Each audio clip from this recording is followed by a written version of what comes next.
जो लोग स्मोकिंग करते हैं उनमें कोविड-19 से गंभीर बीमारी होने का और यहां तक कि मृत्यु होने का जोखिम भी 50% बढ़ जाता है। ऐसा WHO के महानिदेशक डॉक्टर टेड्रोस एडनॉम घेब्रियेसस ने शनिवार को जारी एक बयान में कहा।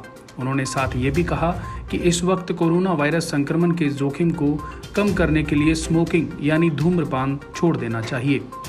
तो ये सबसे सही काम और बड़ा काम होगा। इससे न सिर्फ कोविड-19 बल्कि कैंसर, हृदय रोग और सांस से जुड़ी बीमारियों के विकसित होने का जोखिम भी कम होगा। उन्होंने कहा, हम सभी देशों से WHO अभियान में शामिल होने और तंबाकू मुक्त वातावरण बनाने के लिए अपनी भूमिका निभाने का आग्रह करते हैं। जो लोग धूम्रपान छोड़ने के लिए जरूरी जानकारी, समर्थन और उपकरण की जानकारी देता है, विश्व स्वास्थ्य संगठन के तंबाकू छोड़ने की प्रतिबद्धता अभियान ने अपने स्मोकिंग छोड़ने के टूल किट से संसाधनों को 1 अरब से ज्यादा लोगों के लिए स्वतंत्र रूप से उपलब्ध कराया है। धूम्रपान करने से वैसे भी फेफड़ों का नुकसान होता है, वहीं कोरोना वायरस भी फेफड़ों को ही संक्रमित करता है। इसलिए जो लोग स्मोकिंग करते हैं उनके लिए ये जोखिम और बढ़ जाता है। हालांकि हाल ही में एक शोध में पता चला है कि स्मोक करने से शरीर में एक तरह का एंजाइम बढ़ जाता है जो फेफड़ों को संक्रमित करने में कोरोना वायरस की मदद करता है।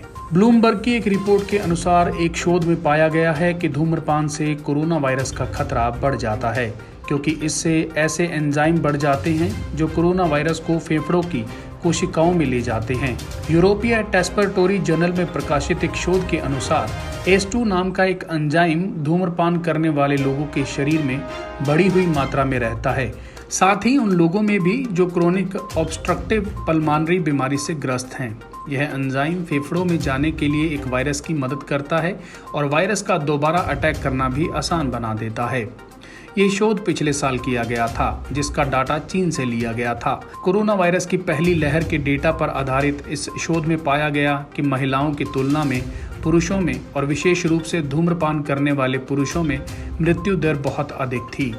इस शोध के लिए क्रोनिक ऑब्स्ट्रक्टिव पल्मोनरी बीमारी COPD से ग्रस्त 21 मरीजों के नमूने लिए गए थे और 21 नमूने उन लोगों के जिन्हें COPD नहीं है लेकिन स्मोक करते हैं। इस शोध में पाया गया कि COPD के मरीज और धूम्रपान करने वाले दोनों तरह के लोगों के शरीर में ACE2 उच्च स्तर में मौजूद था।